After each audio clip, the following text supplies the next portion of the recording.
मनोजवं मारुततुल्यवेगं जितेन्द्रियं बुद्धिमतां वरिष्ठं वातात्मजं वानरयूथमुख्यं श्रीरामदूतं शरणं प्रपद्ये। हनुमान चालीसा की आज 22वीं चौपाई कि सब सुख लहाए तुम्हारी शरणा, तुम रक्षक काहू को डरना। बाबा तुलसीदास जी कहते हैं कि हनुमान जी की जो शरण में रहे उसे वे सब सुख प्रदान करते हैं। हमारे यहाँ प्रभु ने हर देवता को एक एक विभाग दे रखा। जैसे धन चाहिए तो लक्ष्मी जी के पास जाओ, विद्या चाहिए तो सरस्वती जी के पास जाओ, बुद्धि चाहिए तो गणेश जी के पास जाना, श्रद्धा चाहिए तो पार्वती जी के पास, और शक्ति चाहिए तो माँ दुर्गा जी के पास, और सब सुख चाहिए तो हनुमान जी के पास। कि हनुमान जी के पास बल भी है, बुद्धि भी है, विद्या भी है, सब हनुमान जी के पास मिलता है।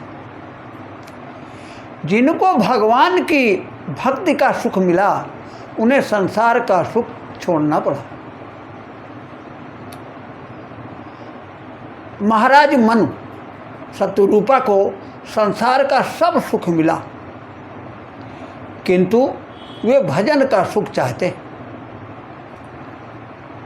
तुलसीदास जी कह रहे हैं कि होई न विषय विराग, भवन बसति भा चौथपन, हृदय बहुत दुख लाग, जन्म गयो हरि भजन बिनु। कि भजन का सुख जो चाहता है उसे भवन का सुख छोड़ना पड़ता है। कई ऐसे उदाहरण हैं कि भूपराज तजि होई विरागी। कहा गया है कि काम करे संसार का, मिलन चाहे करतार, कहु रहीम कैसे निभई दो आसो असवार। ये स्पष्ट है कि जो संसार का सुख चाहते हैं उन्हें भगवान का सुख नहीं मिलता, और जो भजन का सुख लेना चाहते हैं उन्हें संसार के सुख का त्याग करना पड़ता है। क्योंकि दोनों नाव पर पैर नहीं रखे जा सकते। जो ऐसा करते हैं वे न इधर के रहते हैं न उधर के रहते। किंतु आप चिंता ना करें, यदि हम हनुमान जी की शरण में जाते हैं तो हमें सब सुख मिलते हैं। भवन का सुख भी मिलेगा और भजन का सुख भी मिलेगा, और भगवान की प्राप्ति का भी सुख मिलेगा। हनुमान से मिलने वालों को घर नहीं छोड़ना पड़ा, ऐसा कोई उदाहरण नहीं मिलता। बल्कि जिनके घर छुड़ा लिए गए उन्हें भी हनुमान जी ने उनके घर दिला दिए। सुग्रीव को वाली ने घर से निकाल दिया, रावण ने विभीषण को लात मार करके घर से निकाल दिया। किंतु ये दोनों जब हनुमान जी से मिले तो इन दोनों को राज्य भी मिल गया और राम भी मिले और सदगति भी मिली। भरत जी को भी राम से मिलाया हनुमान जी ने।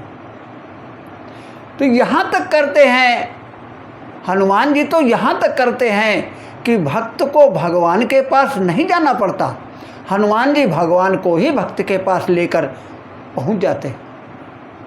सुग्रीव के पास राम को ले गए, भरत जी को भी राम के आने की सूचना दी।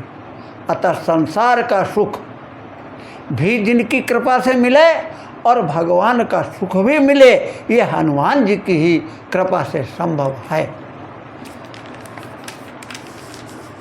अतः हनुमान जी की शरण में सब सुख प्राप्त हो जाते हैं। इसीलिए बाबा तुलसीदास जी कहते हैं कि सब सुख लहाए तुम्हारी सरना। जब भगवान ने काकभुसुंडी से कहा कि काकभुसुंडी वर मांग लीजिए, कि काकभुसुंडी मांगु वर अति प्रसन्न मोहि जान। कहो तो तुम्हें ज्ञान दे दूं। प्रभु ने काकभुसुंडी से कहा, कहो तुम्हें रिद्धियां सिद्धियां दे दूं, धर्म अर्थ काम मोक्ष चारों पदार्थ मांग लो, जो चाहे वो मांग लो भुसुंडी जी, आज मैं तुम पर अत्यंत प्रसन्न हूं। भुसुंडी जी ने मन में विचार किया कि प्रभु ने सब कुछ तो देने को कह दिया, लेकिन अपनी भक्ति देने की बात नहीं कही। प्रभु कहा दे न सकल सुख से सही, भगति आपनी देन न कही। प्रभु ने सकल सुख देने की बात कही, किंतु अपनी भक्ति देने की बात नहीं कही। औ भगत ही न सुख कवन काजा, अस विचारी बोले खगराजा। हे प्रभु आप हमें अनपायनी भक्ति दे लो। प्रभु ने कहा कि हे काकभुसुंडी, तुम बड़े ही चतुर हो, सुनवाय सते सहज सुजाना, काहे न मांगे सी अस वरदाना। हे काकभुसुंडी, तुम तो पहले से ही चतुर हो, हम जानते हैं कि तुम्हारा जैसा भक्त यही वरदान मांगेगा।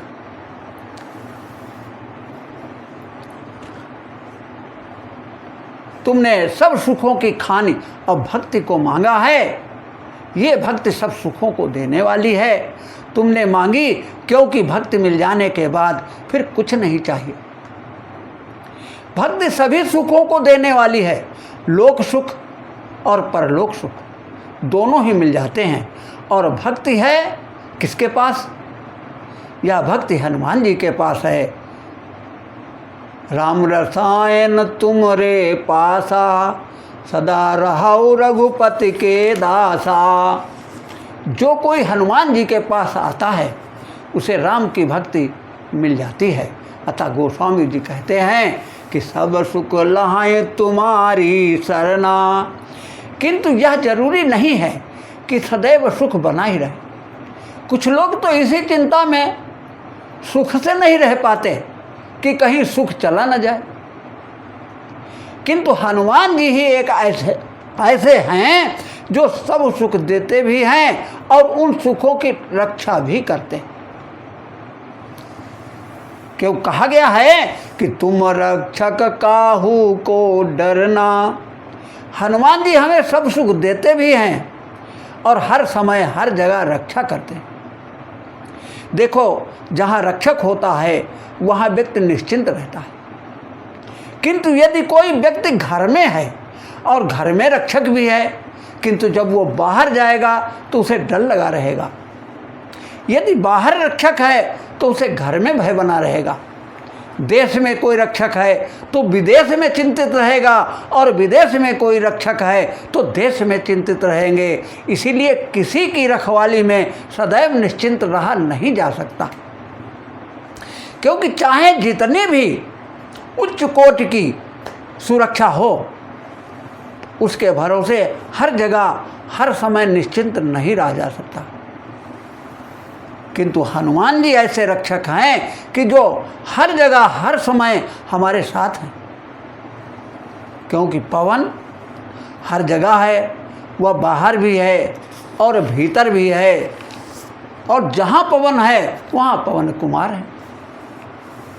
बाबा तुलसीदास जी लिखते हैं कि प्रणवहु पवन कुमार, खलवल पावक ज्ञान घन, जासु हृदय आगार, बसई राम सर चाप धर। इसलिए कहा गया है कि तुम रक्षक काहू को डरना। कि पवन बाहर ही नहीं है, पवन भीतर भी है, और डर भी भीतर है और बाहर भी है। बाहर यदि शत्रुओं का डर है तो भीतर काम, क्रोध, मद, लोभ आदि का डर है। देखो, एक जंगल में आतापी और बातापी नाम के 2 राक्षस रहते थे। तो आतापी जो है वो संतों को निमंत्रण देता था और अपने यहाँ बुला करके उनको भोजन कराता था, और बातापी भोजन बन जाता था। विविध प्रकार के भोजनों में अपने को परिवर्तित कर देता था।